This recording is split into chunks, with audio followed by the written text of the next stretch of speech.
Hello everyone, I am Dr. Sandeep Kumar Jaglan. I am a pediatric surgeon at Fortis Hospital Mohali. तो आज हम एक बहुत important topic के बारे में बात करेंगे, वो है अनडिसेंडेड टेस्टिस। तो जो हमारे मेल बेबीज़ होते हैं उनके टेस्टिस हम जानते हैं कि शरीर के बाहर होते हैं नॉर्मली, नेचुरली, और बट ये ऐसा जन्म से पहले नहीं होता है। जन्म से पहले जब बच्चा माँ के पेट में होता है उस समय जो टेस्टिस होती हैं वो किडनीज़ के आसपास डेवलप होती हैं। Then slowly with passing month it descends into the scrotum, नीचे डिसेंड करते हैं। बट इस प्रोसेस में कभी कभी वो टेस्टिस रास्ते में रुक जाती है, तो पेट के अंदर, जांघ में या फिर स्क्रॉटम के जस्ट ऊपर, ये किसी भी जगह पे रुक सकती हैं और नीचे पूरी नहीं पहुंच सकती हैं। तो अगर वो नीचे प्रॉपर अपनी जगह पर नहीं पहुंचती हैं तो उसकी जो काम करने की ताकत है, उसकी कार्य क्षमता अगर हम बोलें, हर तरीके से वो अफेक्ट होती है।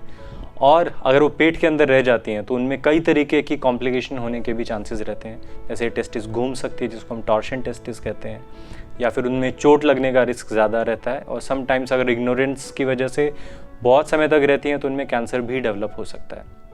तो इसलिए फ़र्स्ट ऑफ ऑल हमें ये पहचानना बहुत ज़रूरी है कि हमारे मेल बेबी के अंदर ये दोनों टेस्टिस सही जगह पर हैं कि नहीं, क्योंकि बहुत बार हमने ऐसा देखा है कि बच्चे 9-9, 10-10 साल के हो जाते हैं, तब तक उनको पेरेंट्स लेके नहीं आते because they do not know it, they haven't checked any time. तो हमने पहले तो ये ज़रूर चेक करना चाहिए कि दोनों बच्चे के जो टेस्टिस हैं वो नीचे स्क्रॉटम में हैं या नहीं। अगर हमें नहीं लगता है तो उसके लिए पीडियाट्रिक सर्जन से आपको कंसल्ट करना है। तो उसमें अगर बच्चे की जांघ में है या फिर पेट के अंदर है तो उसको सर्जिकली हमें बहुत डेलिकेटली मेटिकुलस डिसेक्शन के साथ उनकी नसों को बचाते हुए स्क्रॉटम तक हमें लेके आते हैं और उनको फिक्स करते हैं। उसके बाद वो नॉर्मली जैसे बाकी टेस्टिस होती हैं उसकी तरह वो आगे ग्रो करती हैं। बट इसमें टाइम फैक्टर बहुत बड़ा इंपॉर्टेंट है।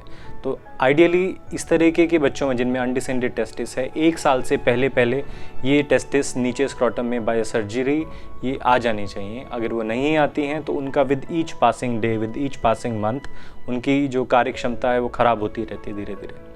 तो इसलिए अगर आपके बच्चों में कभी भी आपको ऐसा कुछ डाउट लगता है तो आप नियरेस्ट पीडियाट्रिक सर्जन से ज़रूर कंसल्ट करें। Thank you so much.